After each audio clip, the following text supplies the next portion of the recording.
and welcome back. I'm Dr. Michelle Sands, naturopathic physician and hormone expert. On this channel, I help women of all ages understand and fix their hormone problems. So go ahead and subscribe to this channel and hit your notification bell so you never miss any hormone healing advice. So today we're going to talk about a question that I get from many women. They wonder, how do I know if I'm in perimenopause? Can I self-diagnose? How do I deal with perimenopause? And I'm going to share that with you today, along with two very commonly prescribed treatments for perimenopause that you absolutely want to steer clear of. So perimenopause, what is it?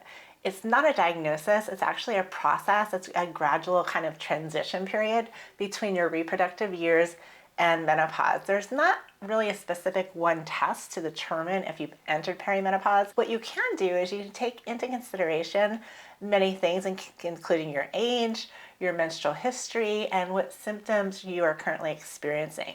Now, some doctors may order some tests to check your hormone levels, but other than checking a very basic thyroid function test, in conventional medicine, many doctors do not believe in ordering hormone testing for perimenopause. So that leaves many women in the dark and trying to self-diagnose. So how can you tell if you're in perimenopause? Well, there are some steps you can take to give you a very good idea if what you're currently experiencing actually is perimenopause. So number one, keep a record of your menstrual cycle. So keep a journal and note down over the last few months or over the next few months, the first and last day of bleeding for each cycle, whether the flow is heavy, light, or moderate, and also note any changes or irregularities in your cycle and how that differs from what you experienced in the past.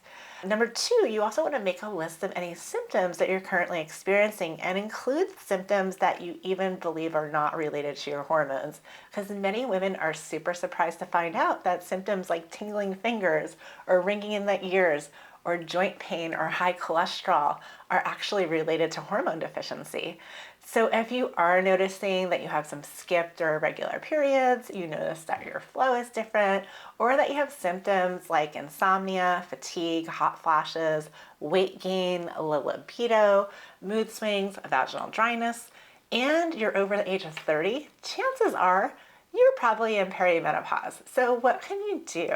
Well, the first step, I believe, is actually to test your hormones to see where you currently stand. It's important to note that depending on where you are in perimenopause, whether you're early perimenopause or late perimenopause, your hormone levels are still going to fluctuate a bit. So testing your hormones and retesting every 4 months is recommended.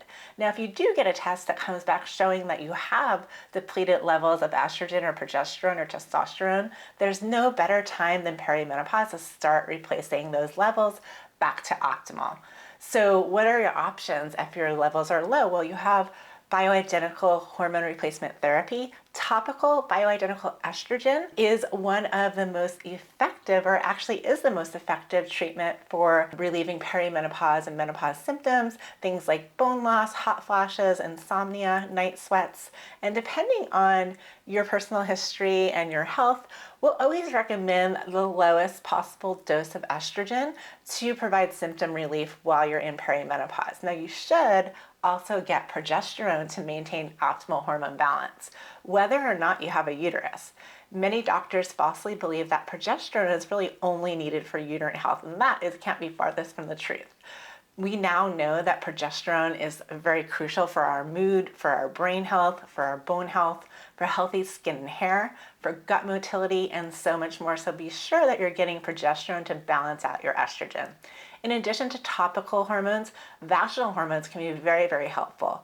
Vaginal estrogen is estrogen that's administered directly to the vaginal tissues, and this can really be wonderful to help with vaginal dryness, vaginal discomfort with intercourse, and some urinary symptoms. And in addition, vaginal DHEA can also work wonders for restoring the integrity of the vaginal tissues, reversing thinning of the skin, restoring moisture, and protecting against vaginal atrophy. So we have topical estrogen and progesterone, vaginal estrogen and DHEA. These are just some of the wonderful things that we can do to restore hormones. Now, there are some go-to kind of standard of care treatments that general practitioners and gynecologists in the conventional space might try to push, but these are the ones that I'd advise that you at least get a second opinion before going down this route.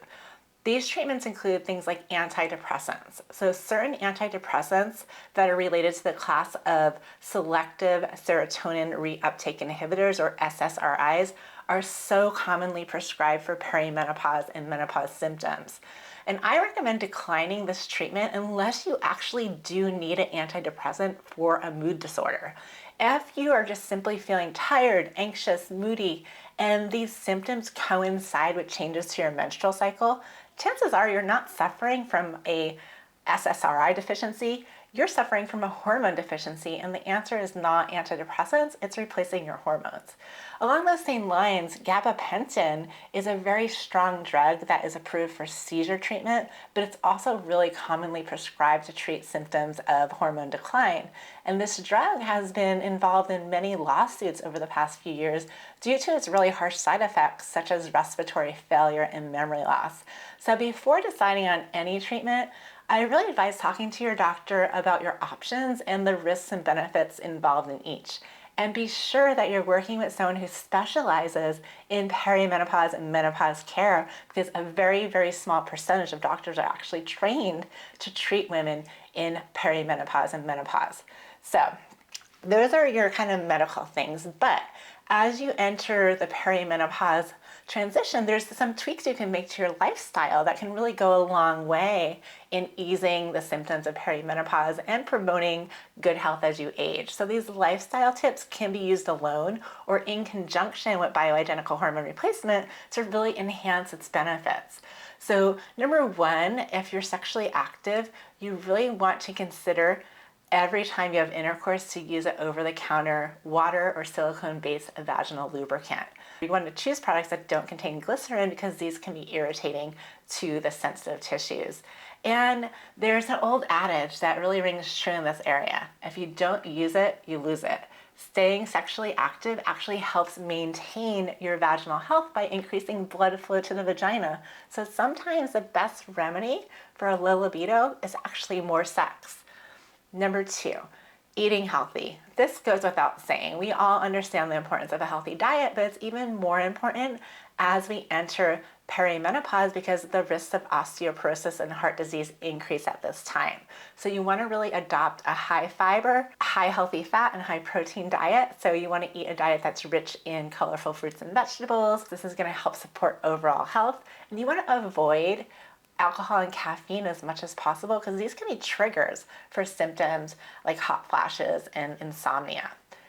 Number three, want to maintain an active lifestyle. So regular exercise and physical activity can help prevent weight gain, can help improve your sleep, and elevate your mood. So you want to aim to exercise at least 30 minutes or more on most days and incorporate both strength training and cardiovascular training into your routine. So that's going to help strengthen your muscles and your bones and help prevent osteoporosis.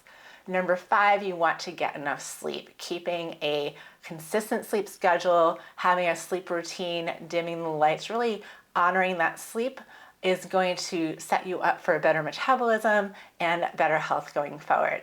And then finally, practicing a stress reduction technique or routine such as journaling, meditation, or yoga can really promote relaxation and good health throughout your lifetime, and they can be particularly helpful during the menopause transition. Going back to diet, we want to include phytoestrogen-rich foods. These are foods such as isoflavones and lignans. So isoflavones are found in soybeans and other legumes, and lignans are found in flax seeds, whole grains, and some fruits and vegetables. These are basically plant-derived compounds that have very weak estrogen-like properties, and studies have shown that these foods, whether they're in food or supplements, can actually help reduce some of menopausal symptoms. So these can be great as an addition to your diet. Also, omega-3 fatty acids. Studies show that women who have adequate levels of omega-3 fats in their diet, whether it's from foods, consumption of fatty fish, or from supplementation, these women have lower incidences of hot flashes. So that's something that you can add in if that's something that bothers you. So all women will go through perimenopause at some point, but not all women will experience it the same. So you don't have to suffer or struggle during this time. And remember that the more steps you take now to manage your perimenopause symptoms, the less issues you're going to have to deal with later.